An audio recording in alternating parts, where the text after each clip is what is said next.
Ya, Assalamualaikum warahmatullahi wabarakatuh. Selamat siang rekan-rekan media sekalian dan juga tamu undangan. Dan senang sekali saya Tasya Syarif hari ini akan menemani hadirin sekalian untuk berbicara atau juga berbincang-bincang dengan narasumber yang akan berbincang dengan kami tentunya ya.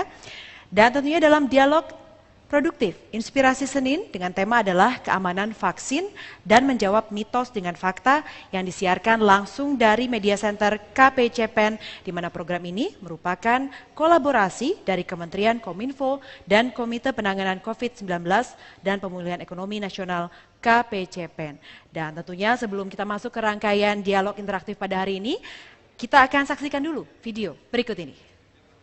Berbagai negara di dunia saat ini terus melakukan penelitian untuk menemukan vaksin COVID-19 termasuk Indonesia. Uji klinik vaksin Sinovac telah masuk tahap 3 dan selesai melakukan penyuntikan kepada seluruh sukarelawan yang dikerjakan di Center Fakultas Kedokteran Universitas Padjadjaran. Penelitian itu dikawal langsung oleh Badan POM untuk memastikan keamanan, kualitas, dan manfaat vaksin COVID-19 yang nantinya akan digunakan oleh masyarakat.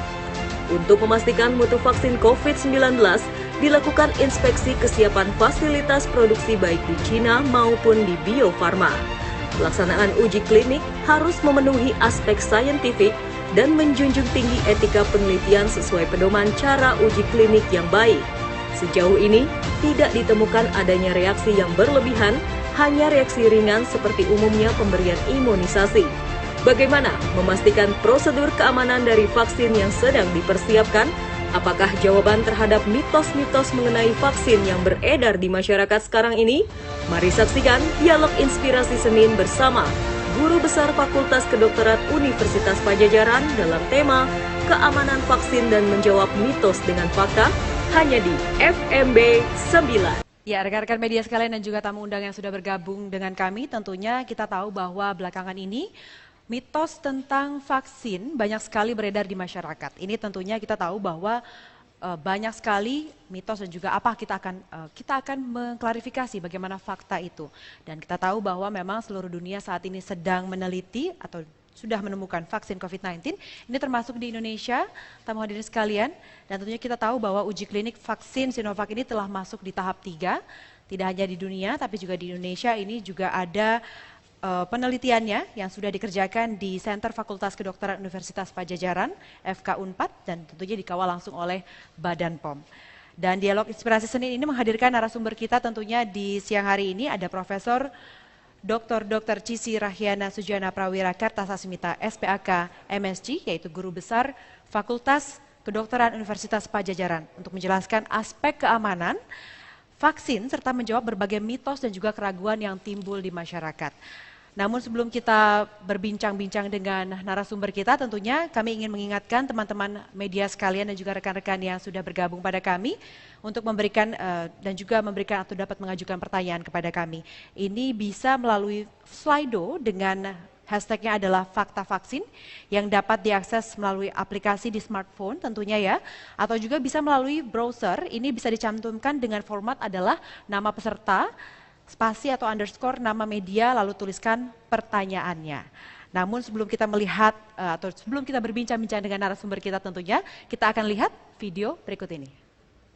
Di masa pandemi COVID-19, pemerintah terus hadir bersama rakyat. Pemerintah terus memberikan informasi yang padu. Dengan informasi yang padu, kita bisa berjalan bersama, selangkah, seirama, bergotong royong untuk kesehatan pulih, ekonomi bangkit. Tetap optimis.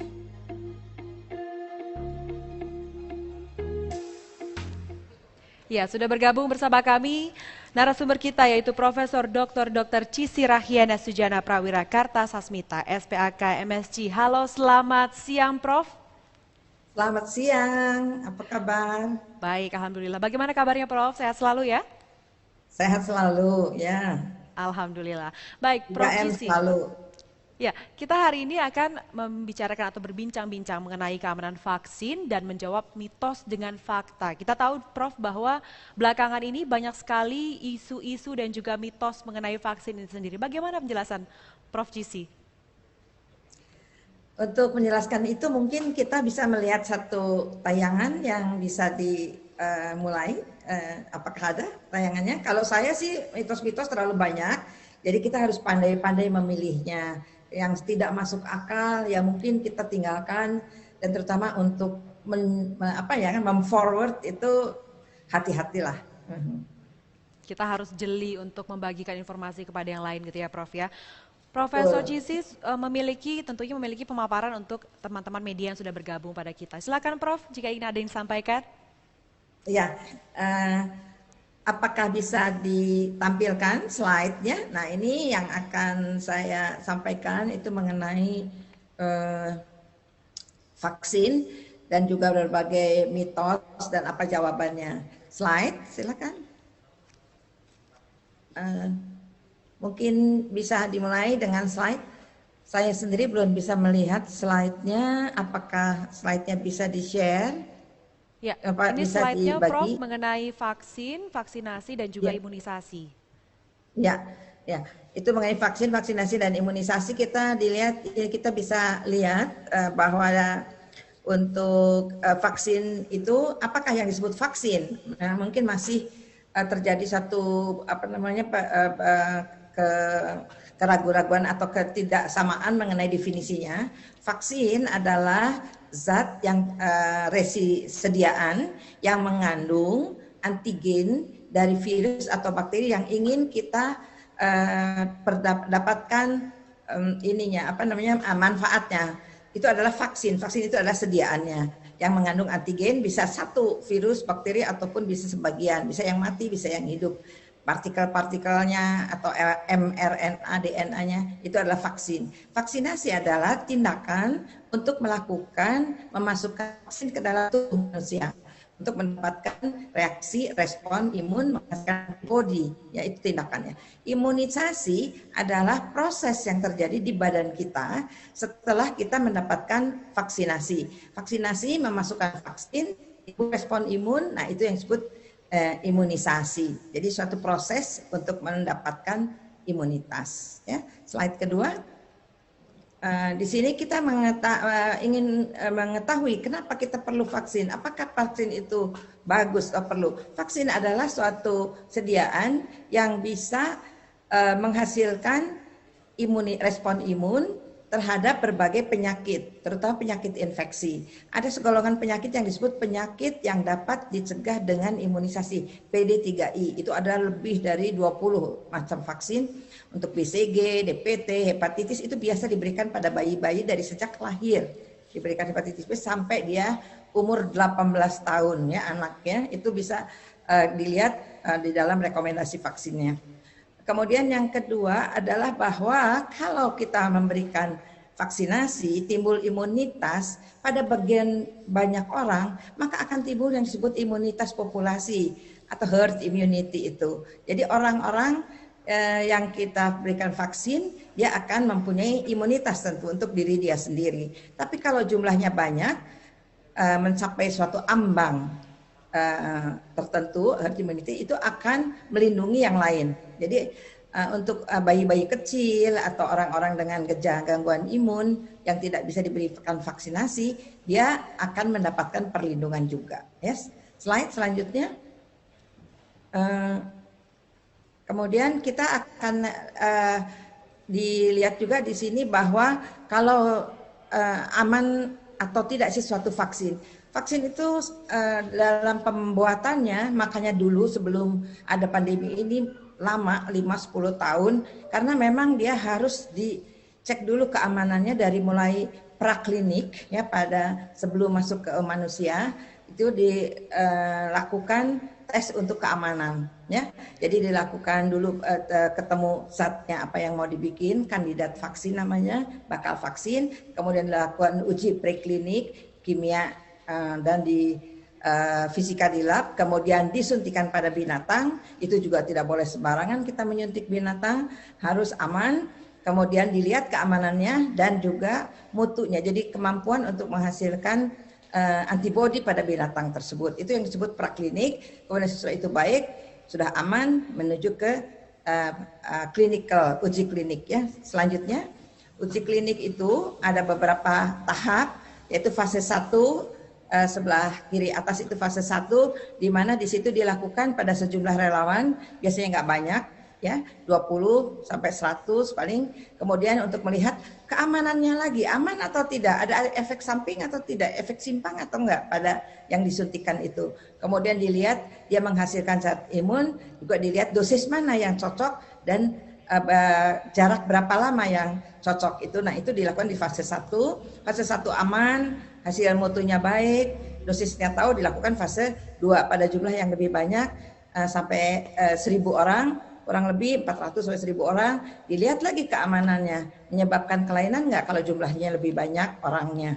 Nah, kemudian sudah aman, sudah imunogenesis, menghasilkan antibodi yang cukup, kemudian lakukan fase ketiga, baru boleh naik ke fase ketiga. Dan di fase ketiga ini dicek juga keamanannya pada jumlah orang yang lebih banyak, dengan multi center, multi etnik, ya. Kemudian juga dengan jumlah yang lebih banyak, dilihat lagi keamanan, apakah ada efek simpang yang ketemu kalau jumlah yang disuntiknya sudah banyak, ya. Di sini juga dilakukan penyuntikan vaksin dan bukan vaksin atau placebo. Dilihat kalau pada yang pakai vaksin, apakah dia mungkin ketularan penyakit itu, kalau pakai placebo tidak, ya. Jadi mana yang lebih banyak, pakai vaksin atau placebo? Jadi harapan di placebo itu akan lebih kecil, ya, bahkan sama sekali tidak tertular. Ya, itu yang tadi kita lihat 90% dia bisa memproteksi. Nah, ini jumlahnya jumlahnya sampai puluhan ribu, ya, sampai ada yang sampai 80.000 untuk relawannya. Nah, sesudah itu dia diberikan izin sama BPOM, diberikan izin sama regulator untuk dipakai. Nah, selama pemakaian pun dievaluasi lagi terus sampai kapanpun dia dipakai, dilihat keamanannya dan juga imunogenisitasnya, jadi efektifnya, ya, dia efektifnya, amannya, ya. Efikasinya itu semua dinilai terus menggunakan post marketing surveillance, ya. Slide. Nah, kalau kita lihat di sini, saya ingin menunjukkan saja kenapa bisa cepat sih kalau vaksin COVID, karena ini kan pandemi. Dalam keadaan yang normal, yang atas itu tahun 0, tahun 1, tahun 2 itu dilakukan berturut-turut dan lama, ya. Mereka juga waktu itu belum tahu teknologinya. Ya, sekarang teknologi udah maju, kemampuan udah maju, biaya juga ada, sehingga semua bisa dilakukan paralel. Ya, kita lihat yang bawah itu yang selama pandemi yang dilakukan itu paralel. Ya, 1, 2 boleh, kemudian 2, 3 untuk fase-fasenya itu bisa, bahkan infrastrukturnya pun udah mulai bisa diadakan, ya, meskipun itu menjadi suatu suatu tanggung jawab kalau sampai tidak berhasil, ya kita sudah menyediakan filenya, sudah menyediakan segalanya. Nah, itu mengapa yang lebih cepat bisa dilakukan pada yang pandemi ini, ya, COVID-19, karena teknologinya sudah dikuasai. Slide. Selanjutnya, kalau kita lihat bahwa dalam pelaksanaannya kita bisa melaksanakan semua itu dengan baik. Ini sama saja saya kira, ya. Kemudian kita lihat aja langsung ke KIPI mungkin, slide. Jadi di KIPI ini kita lihat bahwa KIPI adalah kejadian pasca imunisasi, di mana KIPI itu menunjukkan adanya suatu kejadian medis yang terjadi sesudah dilakukan vaksinasi, imunisasi. Jadi apapun kejadiannya, bisa ringan, bisa sedang, bisa berat. Kalau berat harus dilaporkan, kalau ringan sedang sih dicatat saja. Yang ringan sedang itu biasanya hanya kemerahan pada tempat suntikan, sakit, bengkak, kemudian demam, itu bisa 2-3 hari, bisa tanpa obat, bisa dengan obat. Tapi kalau dia berat, misalnya sampai ada shock atau sampai ada sesuatu yang kejang atau apa, meskipun tidak ada hubungannya dengan imunisasi, dengan vaksinasi, tidak ada hubungannya dengan vaksin, dalam penyuntikan, dengan tindakan, itu tetap harus dilaporkan ke Dinas Kesehatan. Di situ ada form diisi, kemudian nanti dipelajari oleh Komda KIPI dan Dinas Kesehatan, dan kemudian ditindaklanjuti. Umumnya adalah suatu yang kebetulan, coincidence, jadi tidak ada hubungannya. Ya, slide. Nah ini lihat, kalau kita lihat ya, begitu banyak yang membuat vaksin COVID-19 ini, dari mulai yang paling kiri 170 lebih, 200 malah katanya, yang waktu fase pertama ya, kemudian dia masuk ke fase itu praklinik banyak yang gugur, kemudian ke klinik hanya beberapa, kemudian juga fase 1, fase 2, yang fase 3 baru 10, itu pun belum selesai semuanya. Dan sampai saat ini belum ada yang mendapat approval dari WHO karena fase 3 semuanya belum selesai. Tapi sebagian udah ada yang mendapatkan yang disebut emergency use authorization dari masing-masing regulatornya untuk dipakai oleh mereka sendiri. Ya, itu ya. Slide mungkin itu yang bisa saya sampaikan sebagai pembuka. Terima kasih ya. Ya. Silakan. Prof, di Indonesia sendiri kan vaksin COVID-19 memang sudah masuk ke fase ketiga ya Prof ya, benar ya Prof?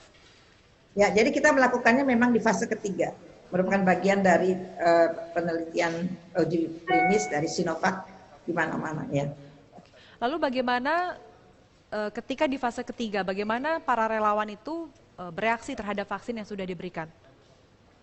Oh, para relawan itu awal memang mereka ragu ya, tapi sesudah mereka mendengar bahwa vaksin ini memang aman dan sudah dilakukan saat fase 1-2 dengan hasil yang baik, sudah ada laporannya di publikasi internasional yang baik. Jadi akhirnya kita selalu memberikan informasi. Akhirnya sampai 2.000 orang, 2.000 lebih yang menginginkan untuk ikut menjadi relawan.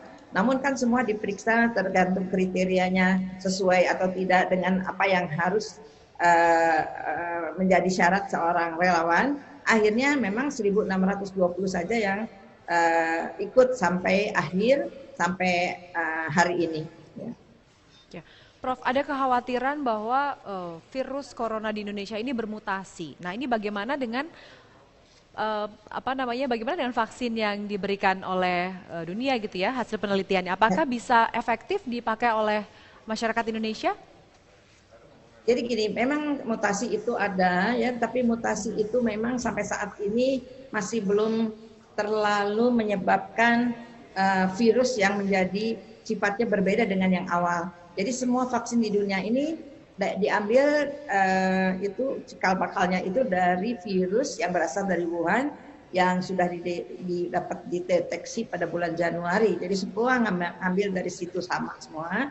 Dan pada hasil-hasil yang dilaporkan sampai sekarang tidak ada yang berbeda. Jadi semua menghasilkan imunogenitasnya sama, ya, efekasi yang insya Allah juga sama, keamanan yang tentu saja sama. Jadi baik, semua aman. Nah, kalau terjadi mutasi, kita belum tahu kalau mutasinya hebat sehingga terjadi perubahan yang total dari virus itu. Sampai saat ini masih dikatakan bahwa sama dengan yang pertama itu. Jadi mutasinya hanya di bagian kecil dan bukan di bagian yang menjadi target dari vaksin. Insya Allah tetap bisa bermanfaat. Berarti informasi atau isu mengenai mutasi vaksin di Indonesia istilahnya lebih gahar dibandingkan dengan dunia, itu juga termasuk mitos ya Dok ya? Iya betul, karena sama aja di mana-mana juga ada mutasi, yang mutasinya juga sama, cuman waktu timbulnya itu mungkin berbeda. Baik, jika vaksin sudah siap untuk diberikan kepada masyarakat Indonesia, Dok, ini apa yang harus dilakukan pemerintah dan juga masyarakat untuk untuk menerima si vaksin itu sendiri? Preparation apa yang harus kami lakukan? Ya, preparation pertama itu mungkin informasi sosialisasi ya, kita berlomba dengan mitos-mitos, dengan info-info yang kurang tepat, kurang benar mengenai katanya efek samping, mengenai ADE, mengenai berbagai yang secara teori mungkin bisa terjadi, tapi telah terbuktikan dari sekarang sudah hampir 100.000 lebih mungkin relawan itu di dunia dan aman. Ada beberapa yang mengalami efek simpang tapi ringan, kemudian info-info atau berita-berita mengenai adanya yang meninggal, ada yang sakit berat, sakit punggung dan lain, itu ternyata tidak terbukti dalam uji itu. Waktu dilakukan penelitian Banyak yang ternyata itu adalah yang dapat placebo justru ya, dan juga ternyata kejadiannya tidak berhubungan sama sekali dengan vaksinasi. Nah itu yang harus diinformasikan oleh media, oleh Kominfo ke masyarakat sehingga masyarakat merasa tenang. Kemudian juga pemberiannya itu mungkin tidak bisa sekaligus, bertahap. Kenapa? Jadi jangan sampai kita memang memberikan pada nakes dengan alasan nakes memang yang paling depan, yang paling perlu. Jadi jangan sampai orang lain kenapa merasa bahwa dirinya kenapa tidak diberikan sekarang, kenapa nakes. Ada yang berpendapat, oh nanti diberikan dulu, nanti tidak aman. Tidak ya, semua itu harus diinformasikan. Kenapa harus bertahap? Karena jumlah vaksin tidak banyak di seluruh dunia untuk 7 miliar manusia ini bisa dihasilkan sekaligus. Kita kan mendapat sebagian dari Sinovac yang sudah selesai, sudah jadi, sudah tinggal diberikan. Kemudian nanti Bio Farma mendapat bulknya, jadi bahan yang untuk itu semua dijelaskan kenapanya, sehingga masyarakat, oh begitu. Hasil penelitian kemarin masih ada 30% kayaknya yang ragu, yang belum mau ya. Mudah-mudahan nanti pada saatnya kita bisa dilakukan vaksinasi yang kita juga belum tahu kapan, karena vaksinnya juga katanya mau datang, nggak tahu belum tahu kapan datangnya. Kemudian harus ada pemeriksaan oleh Badan POM dan kalau di Indonesia MUI tentunya.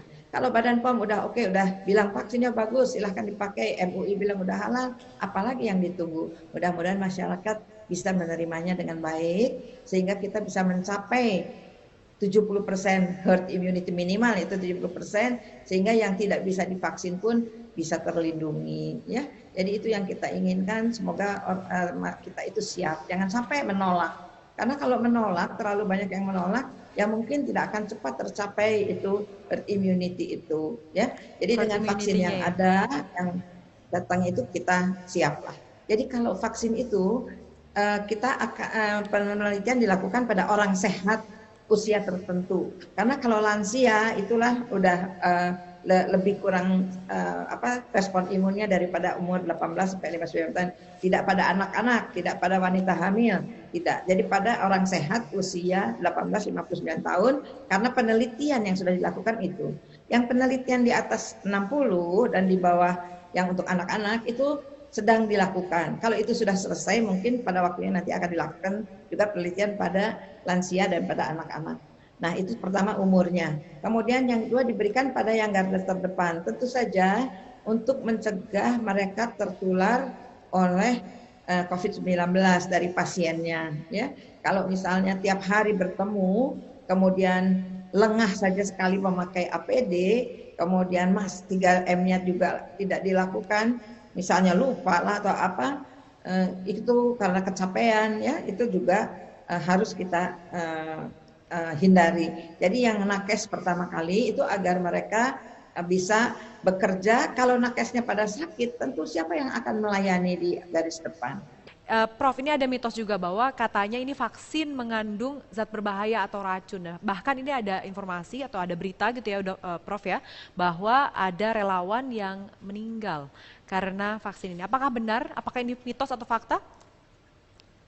Jadi memang vaksin itu tidak hanya mengandung antigen aja, kadang-kadang ada antibiotik, ya isinya tergantung dari apa vaksinnya, ya untuk kebutuhannya. Apakah dosisnya 1 atau banyak, ya itu diberikan tambahan zat untuk melindungi supaya tetap poten, jadi tetap mempunyai daya untuk merangsang menghasilkan imunitas. Ada yang disebut adjuvan itu untuk meningkatkan juga daya imunitas, kayak vaksin yang inactivated yang sekarang di Sinovac itu ditambahkan adjuvan, karena kalau dia tidak ditambahkan, karena dia kan vaksin, virusnya mati, jadi virus yang mati itu mempunyai kemampuan untuk merangsang yang antibodi yang kurang dibandingkan virus hidup, tapi virus mati itu lebih tidak punya toksisitas, tidak berbahaya. Kalau virus hidup mungkin efek sampingnya, efek simpangnya lebih banyak. Yang kita pakai adalah virus mati, virus yang sudah dimatikan, memang ditambah dengan adjuvan. Ya, jadi kayak dulu ribut timerosal yang dipakai itu juga untuk memperkuat si vaksin itu. Tapi kadarnya, jumlahnya itu menurunkan jauh lebih besar dari kadar menyebabkan suatu toksik ya, suatu bahaya ya. Jadi itu sudah dihitung oleh WHO itu berapa kadar yang boleh ada di dalam vaksin, dan itu semua lebih rendah dari batas itu. Jadi nggak usah takut, karena keamanan sudah dijamin. Vaksin yang sudah itu tuh sudah berupa antigen dari virus atau bakteri ditambah dengan zat-zat yang diperlukan. Ya, jadi tidak benar bahwa Timor-Leste menyebabkan autis, bahwa vaksin ditambah zat-zat yang nggak betul lah info-infonya. Jadi memang Bio Farma makanya BPOM sedang pergi ke sana, ke Cina untuk melihat bagaimana apakah produksi vaksinnya sudah sesuai dengan yang sudah diberikan oleh dunia. Itu ada yang pedoman bagaimana membuat vaksin yang baik, bagaimana melakukan penelitian yang baik, itu ada pedomannya, tidak sembarangan. Ini ada pertanyaan terakhir ini yang ditakutkan para ibu mungkin ya Prof ya, tentang pemberian imunisasi kepada anak. Ini katanya anak yang diberikan imunisasi ini rentan mengalami alergi autoimun ataupun misalnya gangguan pernafasan dibandingkan anak-anak yang memang mereka tidak diberi vaksin. Apakah benar tuh Prof? Nah, ini lagi yang belum benar, tidak benar. Vaksin itu adalah untuk mencegah suatu penyakit. Vaksin untuk TBC itu hanya untuk penyakit TBC. Vaksin untuk tifus untuk penyakit tifus. Vaksin untuk COVID hanya untuk penyakit COVID. Vaksin untuk flu hanya untuk flu. Itu adalah satu spesifik antibodi yang ditimbulkan oleh antigen atau vaksin yang dimasukkan. Nah, kalau kita mengatakan bahwa dia menjadi cepat kena penyakit saluran pernafasan, ingat, penyakit saluran pernafasan atau flu selesma yang biasa itu yang kita sebut flu, itu bukan karena influenza. Ya, jadi tidak ada vaksinnya, itu belum divaksin. Jadi kalau misalnya ada saluran pernafasan itu TBC udah dikasih BCG, mungkin aja itu karena adanya daya tahan tubuh yang kurang pada saat itu, ya, atau udah berkurang potensi dari vaksinnya, karena itu kan ada batasnya. Nah, kemudian kalau kita katakan dia menyebabkan alergi, dia tidak menyebabkan alergi, tapi pada orang yang alergi tetap bisa timbul alergi, bukan karena vaksinnya, ya. Bahkan untuk vaksin yang buat atau disemai di telur seperti influenza itu, kalau alerginya ringan boleh tetap diberikan vaksin itu, ya. Kalau dia berat sampai ada shock, nah itu memang tidak boleh.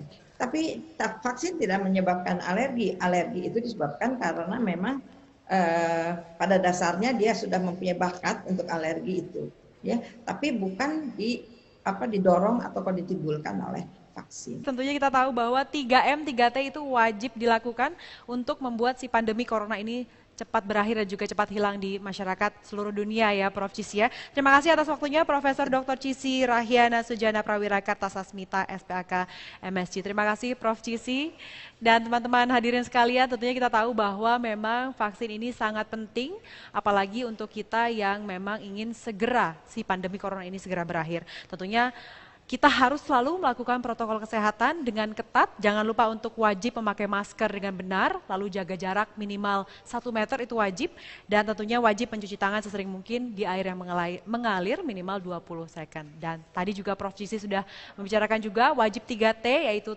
tes dan juga tracing dan juga treatment. Ini untuk menghilangkan virus corona tentunya ya. Hadirin sekalian, teman-teman media, hadirin yang sudah hadir dan juga bergabung bersama kami, terima kasih atas waktunya dan semoga bermanfaat. Dan tentunya salam kesehatan pulih, ekonomi bangkit. Saya Tasya Syarif, terima kasih dan sampai jumpa.